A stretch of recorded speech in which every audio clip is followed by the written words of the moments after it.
ভীষণ টিভির সংবাদে আপনাদের সবাইকে স্বাগত। আগামী 27শে আগস্ট থেকে 2রা সেপ্টেম্বর পর্যন্ত অর্থাৎ 7 দিন ব্যাপী কৈলাসহরের পানিচৌকি বাজারের কালী মন্দিরে শুরু হতে যাচ্ছে শ্রী শ্রী গণেশ পূজা। এর অঙ্গ হিসেবে আজ মন্দির প্রাঙ্গণে স্বেচ্ছায় এক রক্তদানের আয়োজন করা হয়েছে পানিচৌকি বাজারের গণেশ পূজা কমিটির পক্ষ থেকে। বাজারের বিভিন্ন ব্যবসায়ীরা এই স্বেচ্ছায় রক্তদানে এগিয়ে এসেছেন।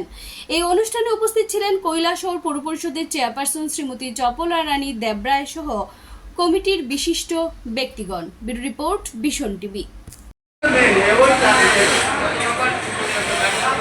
এখানে যে বয়স্ক আপনার দাদা থেকে আরম্ভ করে এই ওয়ার্ডের কাউন্সিলর থেকে আরম্ভ করে বাজার কমিটি সেক্রেটারি প্রেসিডেন্ট মহিলা বন্ধুরা আশপাশ সব দোকানদাররা আমাদের যে হসপিটালের স্টাফ আছে সবাই এখানে অংশগ্রহণ করেছে। আমি আমার পৌর পরিষদের পক্ষ থেকে এবং ব্যক্তিগত পক্ষ থেকে আজকে এই যে ব্লাড ডোনেশন ক্যাম্প উপলক্ষে যারা রক্তদান করতে এসছে বা যারা আয়োজন করছে এই অনুষ্ঠানের জন্য দিন রাত্র পরিশ্রম করছে। আগামী 26 তারিখ তারা উদ্বোধন হবে এবং এক সপ্তাহ ব্যাপী এখানে এই যে গণেশ পূজা একটা বিশাল আয়োজন হবে।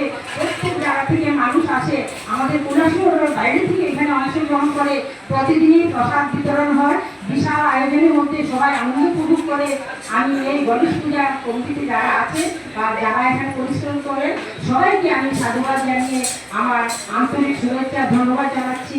আজকের এই অনুষ্ঠান সুন্দরমতো যাতে তারা শেষ করে এখন ব্লাড ডোনেশন, প্রতিটা অনুষ্ঠান আমাদের ব্লাড ডোনেশন ক্যাম্প হয়। কারণ রক্তদান মহদান, রক্তদানই যে সেবার একটা বড় কাজ সেটা সবাই এখন বুঝতে পারে। তাই সবাই এমনকি 40-50 বারও আমাদের এখানে দেখছি যারা ব্লাড দেয়, জিজ্ঞেস করে যে 40-50 বারও তারা ব্লাড দেয়, এমনও ডোনার আছে এখানে। তাই আমি এই অনুষ্ঠানকে অনেক অনেক ধন্যবাদ জানাচ্ছি।